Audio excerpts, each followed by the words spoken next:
Puisi-puisi saya yang dipilih di sini kebanyakan bisa dibilang inkulturasi dari filosofi kepercayaan tradisional salah satu etnis di NTT dengan agama Katolik. Nah, waktu awal pertama kali dua buah puisi ini dimuat di Kompas, seorang teman dari NTB bilang, "Wah, puisi kamu hebat, isinya inkulturasi." Nah, sebenarnya yang saya maksud bukan itu. Ini sebenarnya protes saya terhadap Indonesia yang tidak menyediakan tempat bagi sistem kepercayaan yang kecil. Maksudnya begini, ketika kita menjadi Indonesia, kita hanya bilang, kamu apa? Islam, ya itu agama. Tapi tidak pernah menyediakan tempat misalnya bagi agama tradisional. Kalau di NTT itu ada dua yang terkenal, Marapu di Sumba dan Jingitiu di Sabu. Nah, dalam KTP kakek saya itu tidak ditulis agamanya Jingitiu, tapi dikosongkan. Kakek saya bukan orang kafir, dia pemeluk agama Jingitiu yang sangat spiritual. Itu yang saya ingin kemukakan di dalam puisi saya, bahwa agama itu mungkin cuma jalan untuk mencapai tujuannya sama. Tapi sistem negara ini memaksa sebuah jalan kebenaran yang lain untuk menekan sistem kepercayaan yang sudah lebih lama dianut oleh orang-orang. Dan kalau sistemnya seperti itu, satu kebenaran tidak lebih dari penetrasi militerisme kepada sebuah jalan yang lain. Dan itu saya juga katakan dalam salah satu puisi saya yang 2 minggu lalu dimuat di koran Tempo. Judulnya Attendus. Attendus ini kata yang saya ambil dari diksi-diksi gereja, tapi ini temanya sama. Ia hapus percaya pada sebuah janji yang tak kunjung ditepati, pada Tuhan yang tak kunjung mengirimkan bala bantuan, ia nyatakan permusuhan. Jika ada Injil yang diwatakan dalam perang, akan ia hapus dengan peluru-peluru dari dalam senapannya. Sebagaimana nenek moyangnya di Pniel, ia percaya Tuhan butuh sebuah pertarungan yang adil, tanpa bantuan para malaikat dan orang-orang kudus, atau kesedihan yang membuatnya nampak lebih manusiawi.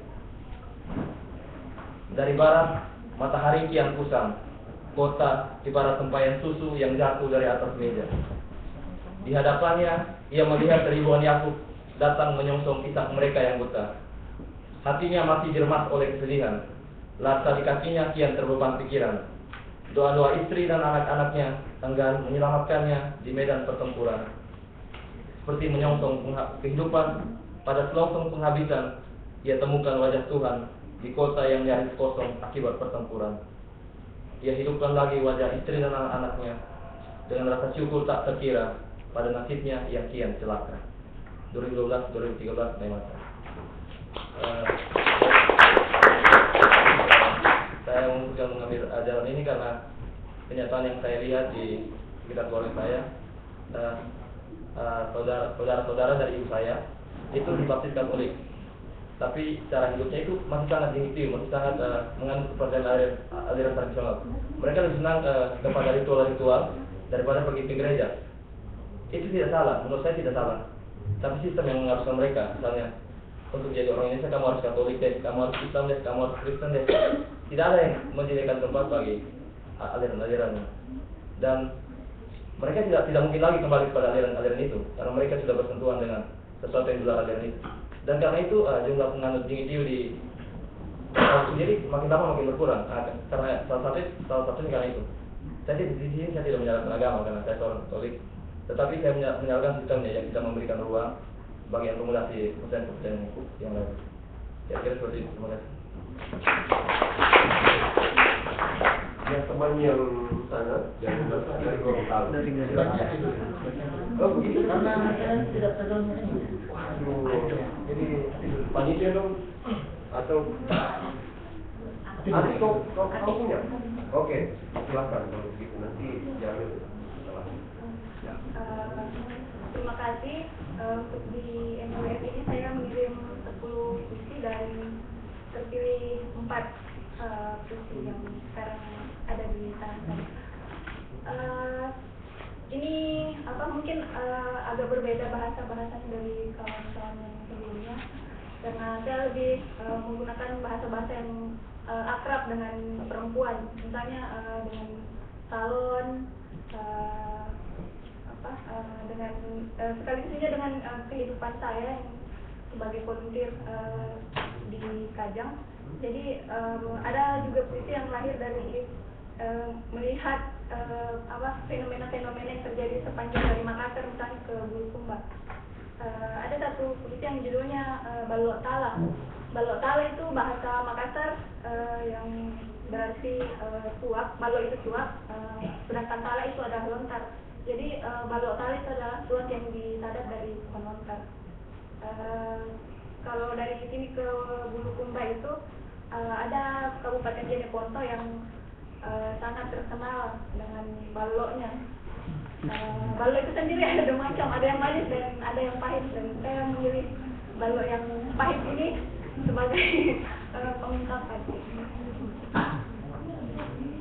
Balok Tala. Tanyalah seberapa jauh jalan ke Bursa Turatea. Di perempatan mana kita boleh melunaskan kembara? Di pelepah lontar, angin singgah sebentar, sebelum rontok pada ilalang yang kering terbakar. Kemarau serupa api yang sanggup menghanguskan hati.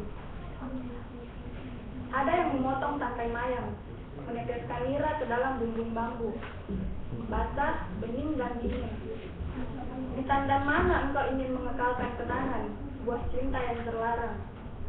Kau tahu benar, alangkah matang penantian yang terlalu lama. Namun sebagaimana jari-jari daun lontar yang membuka, ku terima dirimu dengan segala adanya, selalu. Kutunggu engkau di ujung jalan panjang itu. Lantas kita tetap balok tala bersama-sama, memaniskan luka-luka. 2013.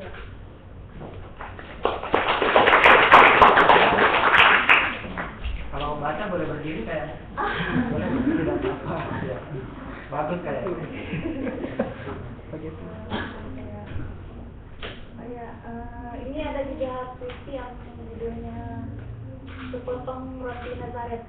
Saya seorang muslim, tapi saya pernah punya seorang teman dekat beragama Protestan, dan saya mempelajari agama itu dari dia. Saya mempelajarinya bukan karena ingin berpindah keyakinan atau seperti itu, bukan ingin berpindah keyakinan, tapi supaya saya bisa lebih menghargai mereka dengan cara memahami apa yang mereka percayai. Dan mungkin inilah yang bisa saya tangkap dari pelajaran bersama dia. Sepotong roti Nazaret. Di atas meja perjamuan terbaca wajahmu sebagai manuskrip yang bentang, begitu lengang. Tak ada jembatan untuk 18 tahun kesunyian.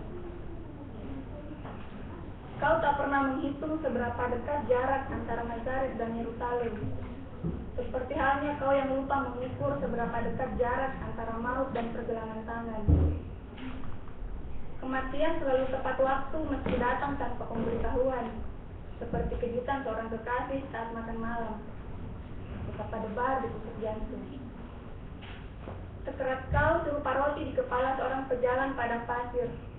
Burung-burung nasar terbang berputar, tak sabar menyambar penembus lapar, mabuk kepayang akan aroma darah dari piala anggurmu.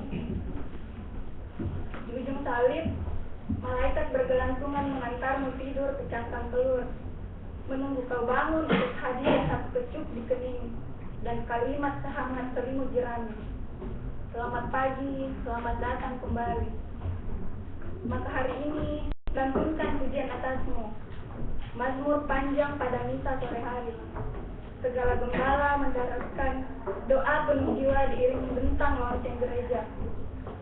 Semoga jauh segala kedukaan, semoga pergi segala kejahatan. Teranglah, teranglah, karena terang itu bercahaya dalam kegelapan, dan kegelapan itu tidak menguasainya. Makassar, April 2012.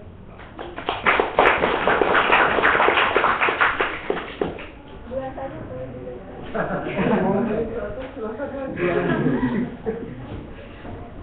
Atau sebentar ya, nanti mungkin giliran Pak Jamin.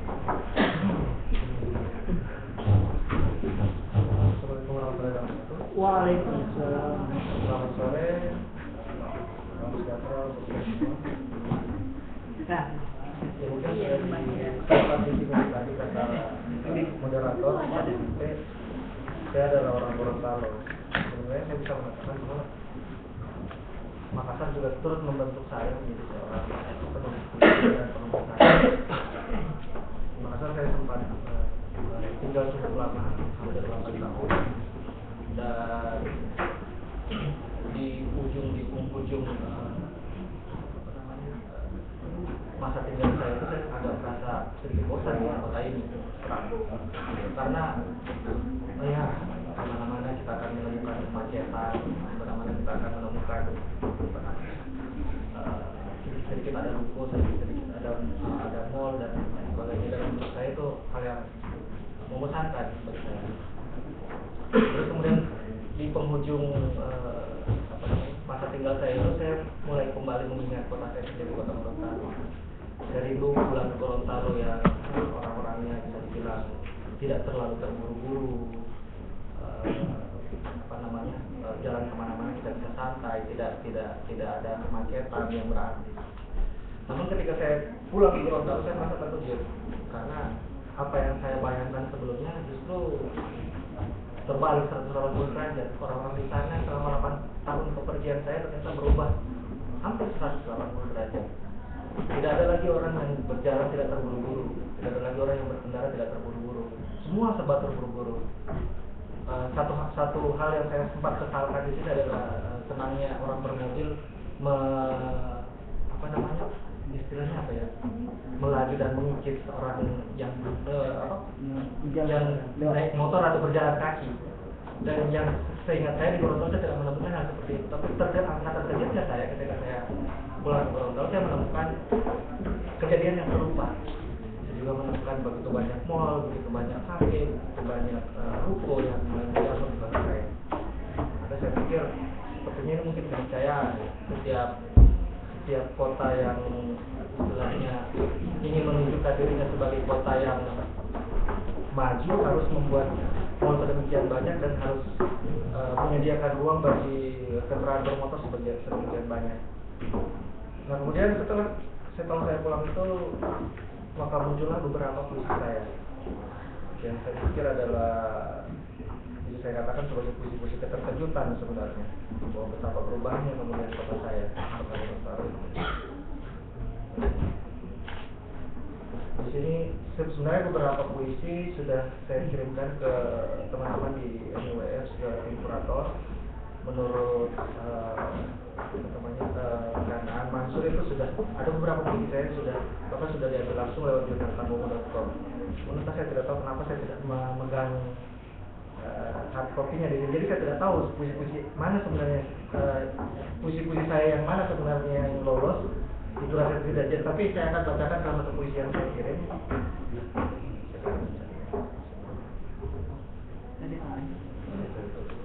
Mungkin selain persoalan kemacetan, saya juga menemukan ketika saya kembali ke Gorontalo. Dahulu Gorontalo itu adalah kota yang sering banjir, tapi banjirnya pun frekuensinya tidak terlalu sering, satu kali setahun lah paling banyak. Namun ketika saya pulang, alangkah terkejutnya saya lagi-lagi melihat ternyata kota saya sekarang dalam setahun bisa sampai 3 sampai 4 kali kena banjir. Saya kemudian menduga bahwa ini ada hubungannya dengan ruko dan mall yang semakin banyak, bangunan-bangunan yang memakan ruang untuk air meresap. Pada akhirnya kemudian saya menciptakan sebuah puisi. Sebenarnya ini agak-agak puisi ejekan untuk teman saya yang menjadi salah satu korban banjir. Saya berdosa saya mengejek orang yang kena bencana ya. Dan saya akan membacakan puisi yang saya tulis tentang teman saya yang kebanjiran itu. Judulnya adalah Laki-laki dan Ikan-ikan. Laki-laki dan ikan-ikan, teruntuk Hasrul. Dia tak tahu haruskah sedih atau gembira melihat ikan-ikan berenang di kamarnya. Berenang bersama buku-buku, kasur, dan pertanyaan tentang mengapa kutukan kali ini harus terbuat dari air dan perasaan kehilangan. Banjir tak melulu salah hujan, Perasaan kehilangan tak selalu salah ikan-ikan. Pagi itu 3 ekor mujair, 3 nila dan 1 ikan mas sebesar lengannya ingin mengucapkan kalimat-kalimat perpisahan. Dia tak tahu haruskah sedih atau gembira melihat ikan-ikan itu telah tetapkan tujuan. Mereka akan berangkat ke negeri yang tak kenal kail dan joran, ke negeri di mana cacing-cacing menolak jadi umpan. Dia benci mengungsi, meski menjadi pengungsi sesungguhnya tak sama dengan menjadi ikan-ikan yang tak punya tujuan. Di kamar itu dia masih menatap ikan-ikan yang sebentar lagi akan dijemput oleh hujan. Dia lalu memunguti buku-bukunya yang basah, kemudian membuka pintu kamar untuk bersiap mengungsi dari perasaan kehilangan. Terima kasih.